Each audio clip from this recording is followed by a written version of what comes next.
Hello दोस्तों, मेरा नाम है धर्मराज कुमार और मैं आप सभी का स्वागत करता हूं हमारे इस चैनल लेट्स क्रैक बीएसईबी पे, जहां आज हम लोग प्रकाश का परावर्तन चैप्टर का ऑब्जेक्टिव क्वेश्चन देखेंगे। ठीक है, तो चलिए हम लोग शुरू करते हैं, एक एक क्वेश्चन को देखते हैं। देखिए, सबसे पहला सवाल है हमारा,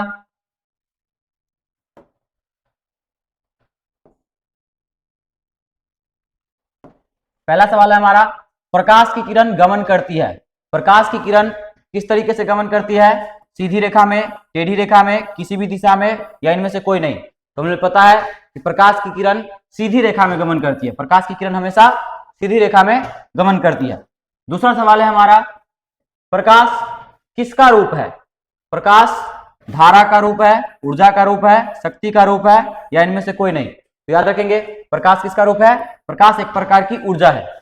प्रकाश क्या है? एक प्रकार की ऊर्जा है। अगला प्रश्न है हमारा, प्रकाश के परावर्तन के कितने नियम हैं? प्रकाश के परावर्तन के कितने नियम हैं? 1, 2, 3 या 4? हमें पता है प्रकाश के परावर्तन के 2 नियम हैं। ठीक है,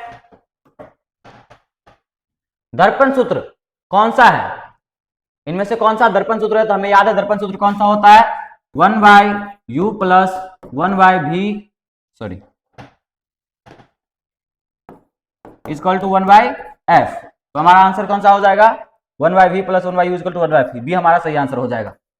1/v plus 1/u equal to 1/f, ये हमारा दर्पण सूत्र होता है। पांचवा क्वेश्चन हमारा कहता है, गोलीय दर्पण की फोकस दूरी f और वक्रता त्रिज्या r होती है। वक्रता त्रिज्या r की होती है, तो फोकस दूरी और वक्रता त्रिज्या में क्या संबंध होता है? तो हम लोग पढ़े हैं फोकस दूरी और वक्रता त्रिज्या में, तो f इक्वल टू r/2, यानी कि फोकस दूरी वक्रता त्रिज्या की क्या होती है? आधी होती है। तो फोकस दूरी वक्रता त्रिज्या की क्या होगी? आधी होगी। फोकस दूरी वक्रता त्रिज्या की क्या हो जाएगी? आधी हो जाएगी। दाढ़ी बनाने यानी कि हजामती दर्पण के रूप में किसका उपयोग किया जाता है? तो दाढ़ी बनाने के लिए किसका उपयोग किया जाता है? अवतल दर्पण का उपयोग किया जाता है, क्योंकि अवतल दर्पण क्या करता है? बड़ा बड़ा चित्र बनाकर दिखाता है, इसलिए अवतल दर्पण का उपयोग किया जाता है। मोटर गाड़ी के चालक के सामने लगा रहता है, तो गाड़ियों में जो साइड मिरर के रूप में यूज किया जाता है वो कौन सा दर्पण यूज किया जाता है? तो गाड़ियों में साइड मिरर के रूप में उत्तल दर्पण यूज किया जाता है। क्यों उत्तल दर्पण यूज किया जाता है? क्योंकि उत्तल दर्पण क्या करता है? बहुत बड़े क्षेत्र को क्या कर पाता है? उसमें दिखा पाता है, यानी व्यू ज्यादा होता है उसमें। प्रतिबिंब छोटा छोटा बनाता है, पर पीछे के बहुत बड़े क्षेत्र को ड्राइवर को दिखा रहा होता है। तो इसमें किसका उपयोग किया जाता है? उत्तल दर्पण का उपयोग किया जाता है। अगला सवाल हमारा बोलता है, अवतल दर्पण की फोकस दूरी होती है। अवतल दर्पण की फोकस दूरी कैसी होती है? ऋणात्मक, धनात्मक, कभी ऋणात्मक कभी धनात्मक, या शून्य? देखिए, अवतल दर्पण हमारा इस तरीके का होता है। अब इसमें क्या है? इसका फोकस और वक्रता केंद्र दोनों ही क्या होता है? दर्पण के आगे होता है। और हम लोग चिन्ह परिपाटी में पढ़े हैं कि आपतित किरण की विपरीत दिशा में जो भी दूरी ली जाए उसको हम लोग क्या करते हैं? ऋणात्मक लेते हैं। तो ये क्या हुआ? आपतित किरण तो इधर पड़ेगा इस पे, लेकिन इसको हम लोग विपरीत दिशा में क्या लेते हैं? फोकस दूरी। तो क्या हो जाएगा? ऋणात्मक हो जाएगा। तो अवतल दर्पण की फोकस दूरी क्या होती है? ऋणात्मक होती है। जबकि उत्तल दर्पण की क्या हो जाती है? अगर उत्तल दर्पण है इसका फोकस अंदर हो जाता है और वक्रता केंद्र भी अंदर होता है, तो ये आपतित किरण की दिशा में ही हुआ, तो ये क्या हो जाता है? धनात्मक। तो उत्तल दर्पण की फोकस दूरी धनात्मक होती है, अवतल दर्पण की ऋणात्मक होती है। चलिए, उत्तल दर्पण की फोकस दूरी कैसे होती है? तभी पढ़े हम लोग, कैसे होती है? धनात्मक होती है। उत्तल दर्पण की फोकस दूरी धनात्मक, क्योंकि उत्तल दर्पण ऐसा होता है और इसके पीछे फोकस होता है। ठीक है, वक्रता केंद्र भी, तो आपतित किरण की दिशा में ही आ जाता है वो, इसलिए धनात्मक होता है।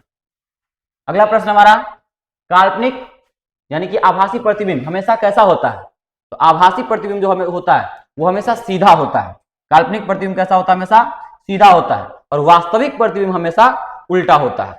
याद रखेंगे, आभासी प्रतिबिंब यानी काल्पनिक प्रतिबिंब जो होता है वो हमेशा सीधा होगा और वास्तविक प्रतिबिंब उल्टा होता है। किस दर्पण से वस्तु का प्रतिबिंब हमेशा छोटा बनता है? कौन सा दर्पण जो वस्तु का प्रतिबिंब हमेशा छोटा बनाता है? तो उत्तल दर्पण जो होता है हमारा, उत्तल दर्पण वो वस्तु का छोटा प्रतिबिंब बनाता है, ताकि इसीलिए इसको गाड़ी को पीछे, गाड़ी के साइड मिरर के रूप में लगाया जाता है ताकि पीछे का बड़ा बड़ा क्षेत्र दिखा सके छोटा छोटा प्रतिबिंब बनाकर। तो उत्तल दर्पण हमेशा छोटा प्रतिबिंब बनाता है। किस दर्पण से वस्तु का बड़ा प्रतिबिंब बनता है? तो अवतल दर्पण से क्या होता है? वस्तु का बड़ा बड़ा प्रतिबिंब बनता है, और इसीलिए इसका यूज किस में किया जाता है? इसका यूज किया जाता है हजामती दर्पण के रूप में, ताकि बड़ा बड़ा दिखे चेहरा। समतल दर्पण द्वारा बना प्रतिबिंब होता है। समतल दर्पण द्वारा बना प्रतिबिंब कैसा होता है? वास्तविक, काल्पनिक, दोनों या इनमें से कोई नहीं। तो समतल दर्पण हमेशा कैसा प्रतिबिंब बनाता है? हमेशा काल्पनिक प्रतिबिंब बनाता है, क्योंकि समतल दर्पण में क्या होता है? प्रतिबिंब दर्पण के पीछे बनता है, दर्पण के पीछे, और जब दर्पण के पीछे बनेगा तो कैसा हो जाएगा? आभासी हो जाएगा। तो हमेशा कैसा प्रतिबिंब बनाता है? काल्पनिक प्रतिबिंब बनाता है। सर्च लाइट का दर्पण सर्च लाइट का परावर्तक सतह होता है। सर्च लाइट जो होता है, लाइट वगैरह, उसका परावर्तक सतह कैसा होता है? उसका परावर्तक सतह अवतल होता है।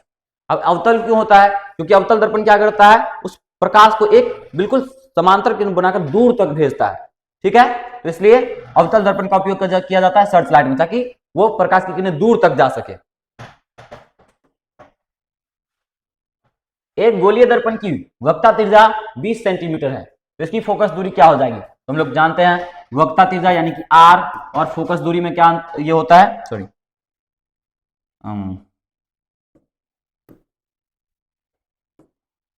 वक्रता त्रिज्या और फोकस दूरी में संबंध होता है F = r/2 का, यानी कि जो भी वक्रता त्रिज्या होगा उसकी आधी होगी फोकस दूरी। तो हमारे पास यहाँ पे वक्रता त्रिज्या कितना दिया है?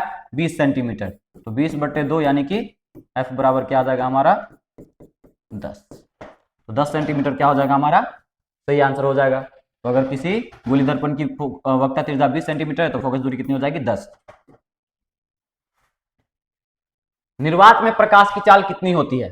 निर्वात में प्रकाश की चाल जो होती है वो 3 लाख किलोमीटर पर सेकंड होती है, और यहाँ पे जो हमें दिया है इसमें क्या हो जाएगा हमारा? 3 × 10⁸ मीटर पर सेकंड, ठीक है। किलोमीटर के जैसे हम लोग मीटर में बदलेंगे 3 जीरो और बढ़ जाएगा, तो 10 पे 8 जीरो हो जाएगा। तो 3 × 10⁸ मीटर पर सेकंड होता है। दंत विशेषज्ञ यानी कि जो डेंटिस्ट होते हैं किस दर्पण का उपयोग करते हैं मरीजों के दांत को चेक करने के लिए? तो वो लोग भी क्या करते हैं? अवतल दर्पण का यूज करते हैं, ताकि बड़ा बड़ा चित्र बन सके। तो किस दर्पण का यूज करेंगे? अवतल दर्पण का। यदि किसी बिंब का प्रतिबिंब का आवर्धन ऋणात्मक हो तो प्रतिबिंब कैसा बनेगा? तो अगर आवर्धन ऋणात्मक है का मतलब क्या हुआ? कि जो प्रतिबिंब है वो दर्पण के आगे ही बन गया और नीचे बना, यानी कि नीचे बना तो क्या हो गया? उल्टा हो गया, और दर्पण के आगे बना यानी कि वास्तविक हो गया। तो क्या हो जाएगा? पहला वास्तविक और उल्टा हमारा सही आंसर हो जाएगा। समझ में आ गया? गोलीय दर्पण के ध्रुव और फोकस के बीच की दूरी को क्या कहते हैं हम लोग? तो गोलीय दर्पण के ध्रुव, ये हमारा गोलीय दर्पण है, ये हमारा ध्रुव P है, और ये हमारा फोकस F है। ये दोनों के बीच की दूरी को हम लोग क्या कहते हैं? फोकस दूरी कहते हैं। तो क्या हो जाएगा हमारा? फोकस दूरी हो जाएगा। जब प्रकाश की किरण समतल दर्पण पर लंबवत पड़ती है तो परावर्तन कोण का मान क्या होगा? बहुत अच्छा सवाल। देखिए, ये हमारा एक दर्पण है, ठीक है। अब इस दर्पण पे कोई प्रकाश आके पड़ा, इस बिंदु पे क्या खींचेगा? अभिलंब खींचेगा, और ये मान लेते हैं ये कितना डिग्री पे आके गिरा है? ये 40 डिग्री पे आके पड़ा इस पे, तो 40 डिग्री से इधर निकल जाएगा, ठीक है। लेकिन प्रकाश लंबवत कब पड़ेगा? जब हम इस कोण को 0 डिग्री कर दे, आपतन कोण को क्या कर दे? 0 डिग्री कर दे, तो वो इधर आते आते क्या हो जाएगा? एकदम इसी पे आ जाएगा, तो एकदम लंबवत पड़ेगा। तो लंबवत पड़ेगा तो लंबवत ही निकल जाएगा। तो अगर आपतन कोण को हम लोग 0 कर दे तो परावर्तन कोण भी क्या हो जाएगा? 0 हो जाएगा। तो क्या हो जाएगा हमारा आंसर? 0 डिग्री। तो अगर कोई किरण लंबवत पड़े प्रकाश पे तो उसका परावर्तन कोण क्या हो जाएगा? 0 हो जाएगा। तो याद रखेंगे 0 डिग्री हो जाएगा हमारा। अवतल दर्पण में वस्तु को कहां रखने पर प्रतिबिंब समान आकार का बनता है? देखिए, अवतल दर्पण जो हमारा होता है उसमें हम लोग वस्तु को कहां रखेंगे? ये हमारा P ध्रुव, ये हमारा फोकस F, और ये हमारा वक्ता केंद्र C। तो हम लोग अगर वक्ता केंद्र C पे वस्तु को रखते हैं तो उसका क्या बनता है? बिल्कुल समान प्रतिबिंब बनता है, ठीक है। बिल्कुल साइज जो होता है वो बराबर होता है, दूरी भी बिल्कुल सब चीज बराबर होता है। तो कहां पर रखेंगे हम लोग? वक्रता केंद्र पर C पर अगर हम लोग वस्तु को रखते हैं तो क्या होगा? बिल्कुल बराबर आकार का बनेगा। किस दर्पण का दृष्टि क्षेत्र यानी व्यू सबसे ज्यादा होता है, सबसे ज्यादा दूर चीजों क्षेत्र को देख पाता है? कौन सा दर्पण? तो उत्तल दर्पण। उत्तल दर्पण जो होता है वो बहुत ज्यादा दूर के चीजों को, बहुत ज्यादा क्षेत्र को कवर कर लेता है छोटे से दर्पण में ही, इसीलिए उसका गाड़ियों में साइड मिरर के रूप में यूज किया जाता है। गोलीय दर्पण के परावर्तक पृष्ठ की वृत्ताकार सीमा रेखा का व्यास क्या होता है? तो वृत्ताकार सीमा रेखा का जो व्यास होता है वो होता है गोलीय दर्पण का द्वारक। ठीक है, याद रखेंगे। वह गोलीय दर्पण जो बाहर की तरफ वक्रित होता है, यानी कि जो इस तरीके से बाहर की तरफ वक्रित हो, बाहर की तरफ, ठीक है, अंदर की तरफ नहीं, बाहर की तरफ, उसको हम लोग क्या कहते हैं? तो बाहर की तरफ वक्रित हो तो इधर से कलई हो गई, क्या हो गया? उठा हुआ भाग, उत्तल दर्पण। कौन सा दर्पण हो जाएगा हमारा? उत्तल दर्पण। सौर कुकर में प्रयोग किया जाता है, कौन सा दर्पण का उपयोग सौर कुकर में किया जाता है? तो सौर कुकर में क्या किया जाता है? दूर तक के बहुत दूर तक के क्षेत्र को, प्रकाश को एक जगह पे इकट्ठा किया जाता है, तो उसमें किसका यूज किया जाता है? अवतल दर्पण का। ठीक है, जो कि प्रकाश को इकट्ठा करता है। किसी बिंब का अवतल दर्पण द्वारा बना प्रतिबिंब आभासी, सीधा तथा बिंब से बड़ा पाया गया है, बताइए वस्तु की स्थिति कहां होगी? तो देखिए, अवतल दर्पण जो होता है हमारा, उस पे ये हमारा वक्ता केंद्र सी, ये हमारा एफ फोकस, ये हमारा ध्रुव पी। अगर वक्ता केंद्र पे कोई वस्तु रखा हो तो वो बराबर प्रतिबिंब बनाता है, सेम साइज का। उससे अगर पीछे कोई वस्तु रखा हो तो उसका प्रतिबिंब आगे बनेगा और छोटा बनेगा। लेकिन अगर वक्ता केंद्र से आगे हम लोग वस्तु रखते, फोकस से भी आगे, यहां अगर हम लोग फोकस और वक्ता केंद्र के बीच, फोकस और ध्रुव के बीच में वस्तु रखे तो उसका प्रतिबिंब क्या बनता है? पीछे बनता है और वस्तु से बड़ा बनता है। तो कहां रखेंगे हम लोग? फोकस और ध्रुव के बीच में। कौन सा हमारा आंसर हो जाएगा? दर्पण के ध्रुव तथा फोकस के बीच में। कहां रखेंगे? फोकस और ध्रुव के बीच में रखेंगे तो दर्पण के पीछे प्रतिबिंब बनेगा और बड़ा बनेगा। समतल दर्पण की फोकस दूरी क्या होती है? तो समतल दर्पण की जो फोकस दूरी होती है वो क्या होती है? अनंत होती है। ठीक है, आगे चलेंगे हम लोग। आवर्धन का एसआई मात्रक क्या होता है? तो आवर्धन जो होता है उसका कोई ऐसा मात्रक नहीं होता है, वो मात्रक विहीन होता है, बिना मात्रक का होता है। नई कार्तीय चिन्ह परिपाटी के अनुसार दर्पण के सामने रखे गए बिंब की दूरी ली जाती है। अच्छा बताइए, दर्पण के सामने रखी चीजों को हम लोग दूरी किस में नापते हैं? हम लोग कैसे नापते हैं? ऋणात्मक नापते हैं।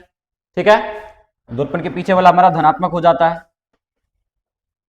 अब कहता है एक प्रयोग में अवतल दर्पण द्वारा किसी बिंब का प्रतिबिंब एक पर्दे पर प्राप्त किया जाता है। दर्पण की फोकस दूरी को निर्धारित करने के लिए प्रयोगकर्ताओं को क्या क्या नापना होगा? दर्पण तथा पर्दे के बीच की दूरी, दर्पण तथा बिंब के बीच की दूरी, या दोनों? तो हमको पता है दोनों नापेंगे तभी जाके हमें उसके क्या पता चलेगा? फोकस दूरी का पता चल पाएगा। चलिए, यहां पे हमारे सवाल खत्म हो जाते हैं। अब ये एक सवाल आपके लिए है, ये आपको एज ए होमवर्क दिया जाता है, आपको इसका जवाब कमेंट बॉक्स में बताना है। देखते हैं सबसे पहले इसका जवाब कौन बता पाता है, उसका नाम अगले वीडियो में लिया जाएगा। तो मिलते हैं अपनी अगली वीडियो के साथ, तब तक के लिए पढ़ते रहिए, बढ़ते रहिए। Let's study, let's grow, let's crack BSc।